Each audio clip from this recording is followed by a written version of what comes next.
আপনাদেরকে যেটা জানাতে চাচ্ছি, উত্তরের জেলা নীলফামারীতে টানা 10 থেকে 12 দিনের ভারী বৃষ্টিপাতের কারণে কিন্তু নীলফামারীতে উৎপন্ন যে ফসলগুলো রয়েছে, ধান, গম, ভুট্টা, সেই ফসলগুলো কিন্তু ব্যাপক ক্ষতিগ্রস্ত হয়েছে। আমরা কৃষকের সঙ্গে কথা বলেছি, কৃষক আমাদেরকে জানিয়েছে নীলফামারীতে 10 থেকে 12 দিনের যে ভারী বৃষ্টিপাতের কারণে কিন্তু তারা যে ফসলগুলো আবাদ করেছে সেগুলো কিন্তু ঘরে তুলতে পারেনি। উল্লেখযোগ্য ফসলগুলো রয়েছে ধান, ভুট্টা।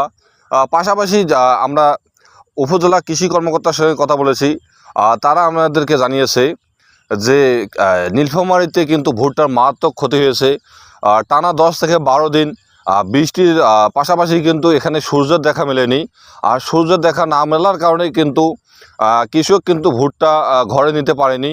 এর পাশাপাশি যে ধানটা রয়েছে, ধানও কিন্তু তলিয়ে গেছে অনেকটা।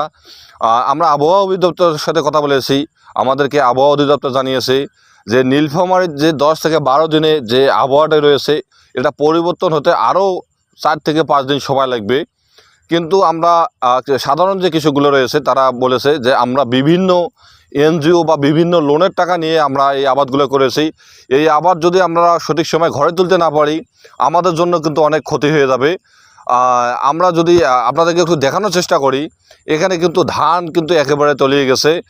এই ধানটা যদি সঠিক সময়ে যদি ঘরে তুলতে না পারে, সামনে কিন্তু এর থেকে ভয়াবহ কিন্তু বন্যা এই নীলফামারীতে আসবে। আবার ভারতের যে উজান থেকে যে পানিগুলো আসে, আর নীলফামারীতে এখন পর্যন্ত কিন্তু সে পানিগুলো কিন্তু এখন পর্যন্ত ঢোকেনি।